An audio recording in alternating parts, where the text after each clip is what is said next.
What's happening? మీ ఆవిడ చాలా బాగుందిరా. అందుకునేగా చేసుకున్నాను. అవును, మీరెక్కడ చూసారు? ఈ అమ్మాయి? నేనే నీ కెమెరాని కంప్యూటర్ కి కనెక్ట్ చేసి చూపించా. అవును, మై వైఫ్. అది మాకు తెలుసులే. ఎక్కడ దిగారు ఈ ఫోటో? ఎయిర్పోర్ట్ లో నాకు సెండ్ ఆఫ్ ఇవ్వడానికి వచ్చినప్పుడు. మరి సెండ్ ఆఫ్ ఇవ్వడానికి వచ్చిన అమ్మాయి ఫ్లైట్ లో ఉందేంటి? అదే వేరే టూర్కి వెళ్ళినప్పుడు ఫోటో.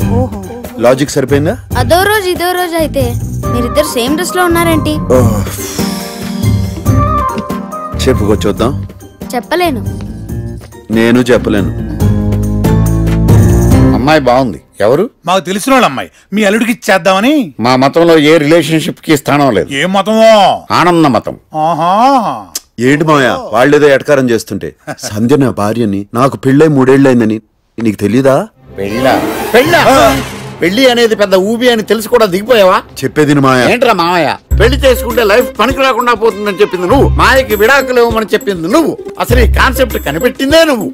సచిన్కి అంజలిని చేసుకోమని చెప్పింది నువ్వు. అమితాబ్ని జయాని చేసుకోమని చెప్పింది నువ్వు. తప్పునాదా? ఏంట్రా? అర్థం చేసుకుంటే అన్ని సర్దుకుపోతాయి. ఓ వి సిల్లీ ఫెలోస్ ఫన్నీ లైఫ్. మేము అలాగే ఉంటాం. నా ప్రశ్నకి ఇంకా సమాధానం చెప్పలేదు. అది చూడమ్మా, అమెరికాలో ప్రతి ఫ్లైట్ కి ఒక్కో డ్రెస్ కోడ్ ఉంటుంది. అప్పుడు అందరికి సేమ్ డ్రెస్ ఉంటుంది కదమ్మా. మా లవ్ స్టోరీ ఎంత బాగుంటుందో మీకు తెలుసా? చెప్పునా? అప్పుడు మేము అనాథలం. అక్కుంది కదా మీతో, అనాథలు ఎలా అవుతారు? Shut up you problematic kid. ఇప్పుడు ఆలోచించి చెప్పాలంటే ఎంత కష్టమో తెలుసా? చేస్తున్నావు ఎప్పటికైనా. You proceed.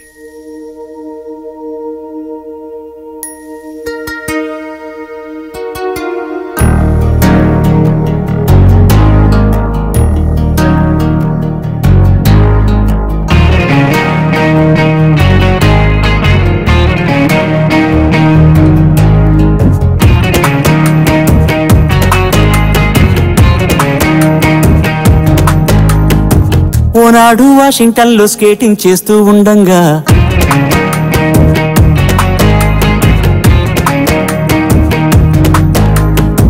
మబ్బుల్లో జాబిలిలాగానే నా పిల్లని చూశాగా. కళ్ళే చదిరే ఆ అందం నా ముందే కనిపించంగా నే సంబరపడిపోగా తను తికమక పడుతూ నాపై పడిపోయే హాస్పిటల్లో చేర్చాక ఆ పిల్లే ఓ డాక్టర్గా తొలి పరిచయమయ్యాక నే మాటలు కలిపేశాలే సరదాగా. వింతగా మొదలే అయిన స్నేహమే అలా ప్రేమగా మారేనంట. ఎప్పటి నుంచో కన్నా తీరిన కల అప్పుడు తీరేనంట. ఓనాడు వాషింగ్టన్ లో స్కేటింగ్ చేస్తూ ఉండంగా మబ్బుల్లో జాబిలిలాగానే నా పిల్లని చూశాగా.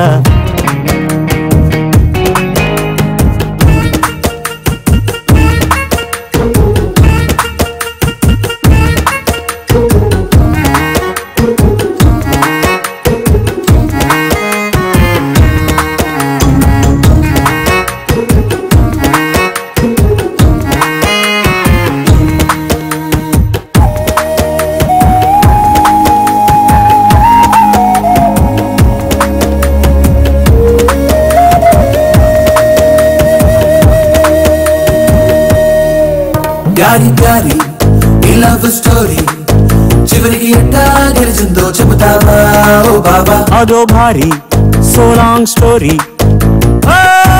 బాక్సింగ్ మల్లన్న పిల్ల తండ్రి తిప్పులు తిప్పాడే, ఎన్నో తిప్పలు పెట్టాడే. హో నా ఒళ్ళు గుల్లైనా చేశాను వాడి పిల్ల కోసమే ఓ మల్ల యుద్ధమే. ప్రేమ కోసం మృత్యుతో పోరాడి నేనోడంగా మనసెంతో వేదనగా తన కన్నులు జడివానలనే కురవంగా బిడ్డ కోసం తన పంతం ఆ తండ్రే విడిచేయంగా నా చెలియే నవ్వంగా తన ప్రేమని నే గెలిచాగా గర్వంగా. నీ కథ వింటూ ఉంటే నిన్ను ప్రేమలో మాయలుగే నీ ఎదుగుళ్ళే ఆడే వెళ్ళి బాటలో ఈ కథ ఎలా సాగే.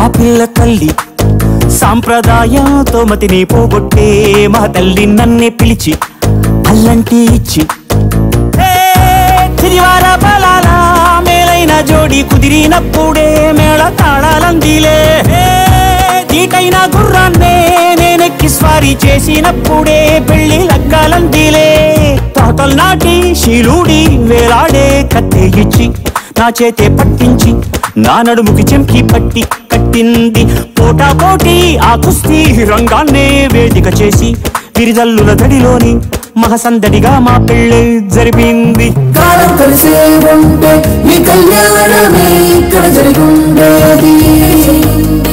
పెళ్లి వైభోగాన్ని మేము చూసుంటే ఎంతో బాగుండేది. ఓనాడు వాషింగ్టన్ లో స్కేటింగ్ చేస్తూ ఉండంగా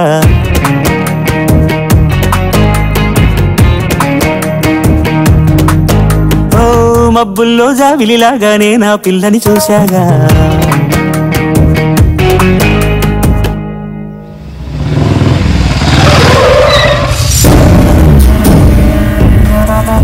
ప్రసాదు, రామచంద్ర ప్రసాదు,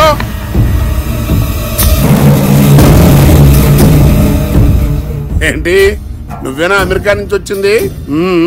నువ్వే ఉంటావులే. మీ తాత నేను ఇంతప్పటి నుంచి స్నేహితులు, కలిసి తిరిగాం, కలిసి ఆడుకున్నాం. ఆడికి అదృష్టం కలిసి వచ్చింది, ఇంత తోడయ్యాడు. నాకేమో పాలిటిక్స్ వచ్చి రాలేదు, ఈ ఊరు ప్రెసిడెంట్ గానే ఉండిపోయాను. అది వేరా ఇవాళతో నీ కష్టాలు తీరిపోయినవో. ఏమీ లేదయ్యా, ఉన్నట్టుండి మీ తాత పుట్టిక్కమన్నాడు అనుకో, ఈ వ్యాపారాలన్నీ ఏమైపోతాయని తెగ బెంగపడిపోయా. పోనీ ఇంటర్లు లేకుండా చేస్తారేమో చూద్దాం అనుకుంటే ఆహా ఇద్దరే ఎందుకు పనిగాని ఏదవలు. మరి మా ప్రసాద్ గారి ప్రాబ్లం సాల్వ్ అయ్యేదట్టగా దేవుడా అని మొరపెట్టుకుంటే ప్రసాద్ మా అబ్బాయిని చూపించాడు. నమస్కారం అంకుల్. ఏం లేదురా, నా కొడుకు నీ మనవరాల్ని ప్రేమిస్తున్నాడంట, పెళ్ళంటూ చేసుకుంటే దాన్నే చేసుకుంటాను అని చెప్తున్నాడు రా. ఏంట్రా దొంగ చూపులు చూస్తావు? అదేదో చెప్పుకుంటారుగా ఐ లవ్ యూ అని, లేకపోతే ఉఫ్ అని ఊది ఫ్లయింగ్ కిస్ అంటారు, అది ఏంటి ప్రసాద్? 25 సంవత్సరాల నుంచి మన ఇద్దరం ప్రత్యర్థులుగా ఉన్నాం. కోర్టులో నేను నీ మీద వేసిన 30 కేసులు పెండింగ్ లో ఉన్నాయి. మరి ఇప్పుడు ఈ సంబంధం ఏంట్రా అని ఆలోచిస్తున్నావా? సౌరుగా ఇప్పుడు నువ్వు పెళ్లికి అను అన్ని ఉఫ్ అని ఎగిరిపోతాయి. మేము ఆలోచించుకు చెప్తాం, నువ్వు వెళ్ళు. అది కాదు ప్రసాద్, ఉమ్మంటుంటే చందు నేను పంపించు.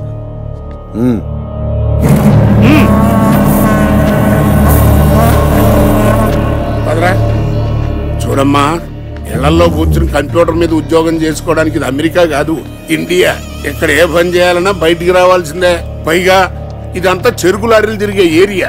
డ్రైవర్లేమో తాగుబోతే ఎదవలు.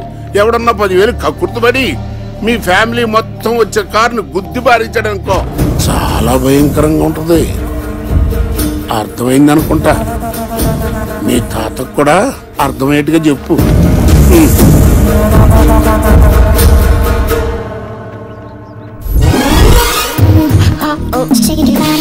ఈ దురదను గోక్కోలేక చేస్తున్నాం.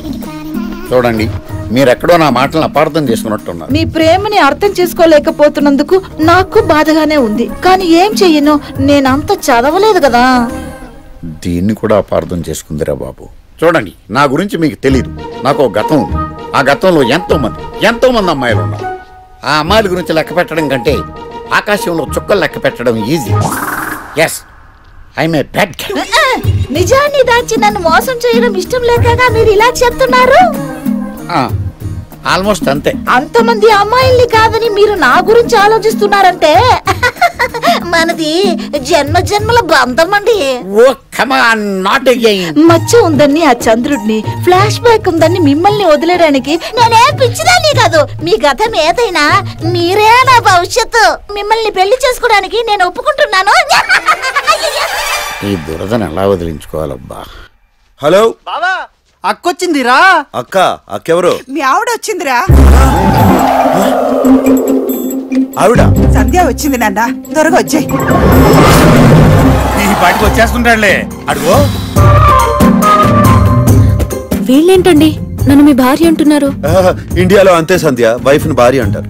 ఇక్కడ నన్ను మామయ్య అంటారు. మీరెవరు? ఆయన మీకు ఆయన అయితే, ఈయనకి నేను మామయ్య అయితే మీరు నాకేమవుతారు? ఆయన మా ఆయన ఎందుకు అవుతారు?